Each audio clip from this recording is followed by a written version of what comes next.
السلام علیکم. امید لرم چې تاسو ټول به روغ او جوړ یاستئ. نن درته په باینانس کې د سپاټ ریټ صحیح طریقه ښیم چې تاسو به سپاټ ریټ په باینانس کې څنګه کوئ په صحیح طریقه سره. نو که چیرې تاسو هم باینانس کاروئ دا ویډیو تر پایه پورې وګورئ. دا ویډیو ستاسو لپاره دی. په دې ویډیو کې به زه نن تاسو ته د سپاټ ریټ صحیح طریقه در وښیم چې تاسو به په باینانس کې سپاټ ریټ څنګه کوئ او په کومه طریقه سره به یې کوئ. نو نور وخت نه نیسم، راځئ چې شروع یې کړو. نو د ټول نه مخکې به تاسو راسئ دې والټ ته به راسئ. والټ ته به راسئ، تاسو به هېرې پیسې که چیرې تاسو سره فنډینګ کې وي یا فیوچر کې وي تاسو سره، هغه پیسې به تاسو سپاټ والټ ته ټرانسفر کاڼئ. نو څنګه به یې ټرانسفر کوئ؟ سمپل به دلته راسئ چې هر والټ کې تاسو سره پیسې وي، فیوچر کې وي، فنډینګ کې وي، په هغه باندې به کلیک وکاڼئ. نو ما سره دلته فنډینګ کې یو څو پیسې شته، زه تاسو ته طریقه ښیم چې دا به تاسو څنګه ټرانسفر کوئ. نو رابسئ سمپل به دې ټرانسفر باندې به کلیک وکاڼئ. په دې سیم کله کلیک وکړو نو پورته به تاسو هغه والټ انتخاب کاڼئ کوم والټ کې چې تاسو سره پیسې وي، فیوچر وي، فنډینګ وي، تاسو به هغه ورته انتخاب کاڼئ. لاندې به تاسو سپاټ والټ انتخاب کاڼئ. وبخښئ، دلته به راسئ دا سپاټ والټ په دې باندې به کلیک وکاڼئ. دا سپاټ والټ به تاسو انتخاب کاڼئ. دلته به راسئ یو ایس ټي به تاسو ورته انتخاب کاڼئ. سرچ کې به ولیکاڼئ یو ایس ټي، نو دا به ورته انتخاب کاڼئ. رابسئ ایمونټ، په دې ایمونټ باندې به دې ځای باندې به کلیک وکاڼئ. هر څومره پیسې چې تاسو سپاټ والټ ته ټرانسفر کوئ نو هغه به تاسو دلته ورته ولیکئ. د مثال په تور 30 لګئ، 40 لګئ، هر څو چې تاسو ټرانسفر کوئ نو هغه به تاسو ورته ولیکاڼئ. نو که چیرې تاسو غواړئ چې ټولې پیسې موږ سپاټ والټ ته ولیږو نو رابسئ په دې میکس باندې به کلیک ورته وکاڼئ. په دې سیم کله کلیک وکړو رابسئ په دې کنفرم ټرانسفر باندې به کلیک وکاڼئ. دلته به لږ انتظار ورته وکاڼئ، زموږ انټرنیټ لږ سلو ده. نو ستاسو پیسې به ټرانسفر سي سپاټ والټ ته. نو دا چې تاسو هر والټ ته یو بل والټ ته ټرانسفر کوئ نو د تاسو څخه پیس نه کټ کیږي، دا بغیر د پیس څخه یو بل ته تاسو ټرانسفر کولای سئ. نو کله سیم پیسې له فنډینګ څخه یا فیوچر والټ څخه سپاټ والټ ته ټرانسفر کړي نو رابسئ په دې ټریډز په دې باندې به کلیک وکاڼئ. دلته به راسئ په دې ځای باندې به کلیک وکاڼئ. هغه کوین به تاسو سرچ کاڼئ، کوم کوین چې تاسو اخلئ یا تاسو ته چا سیګنال درکړی وي. نو په دې ځای کې به هغه کوین سرچ کاڼئ.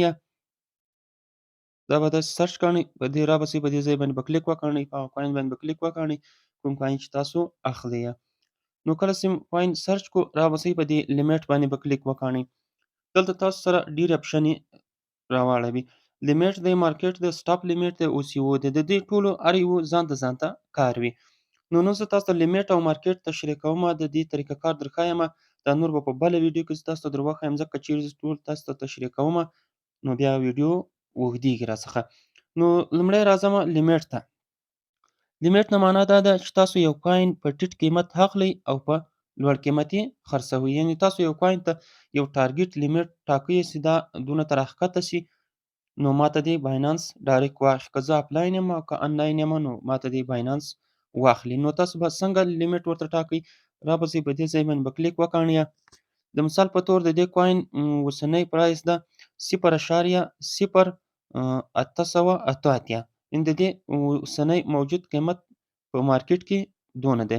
نو تاسو راځئ دې ته دا ټارګټ دی چې دا کوین راسي 0.07 دې ته چې راښکته سي نو باینانس دې ماته ډایرکټ واخلي. که زه آنلاین یم او که آفلاین یم نو ماته دې ډایرکټ واخلي. نو دلته به راسئ ایمونټ به تاسو ورته انتخاب کړئ. هر څونه پیسو تاسو اخلئ، د څونه ډالرو تاسو اخلئ هغه به تاسو ورته انتخاب کړئ. د مثال په توګه د 500 ډالرو اخلئ، د 100 ډالرو اخلئ، هر څونه ډالرو چې تاسو اخلئ نو هغه به تاسو دلته سرچ کړئ. یا که تاسو د ټولو پیسو اخلئ نو رابسئ دا ښکته به داسې کش کړئ، 100% به ورته انتخاب کړئ. رابسئ په دې بای باندې به کلیک وکړئ. کله چې تاسو په بای باندې کلیک وکړئ نو تاسو سره به دلته لیمیټ راسي. نو کله چې دا کوین 0.07 ته راښکته سي نو تاسو ته به یې باینانس ډایرکټ واخلي. که چیرې تاسو آنلاین یاستئ او که آفلاین یاستئ باینانس به یې تاسو ته خپله واخلي. نو دا و د لیمیټ کار. او بیا چې تاسو خرڅوئ او لیمیټ ورته ټاکئ نو هغه هم تاسو داسې لیمیټ ورته ټاکلی سئ.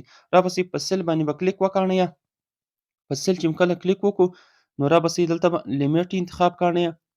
دلته به راسئ تاسو به یو ټارګټ ورته انتخاب کړئ. هر ټارګټ چې تاسو لیمیټ ورته ټاکئ نو تاسو د مثال په تور زه دلته ورته ټاکمه 0.980 یعنې دا چې کله 0.980 ته ورسیږي نو که زه آنلاین یم او که افلاین یم نو باینانس به یې ماته ډایرکټ خرڅ کړي.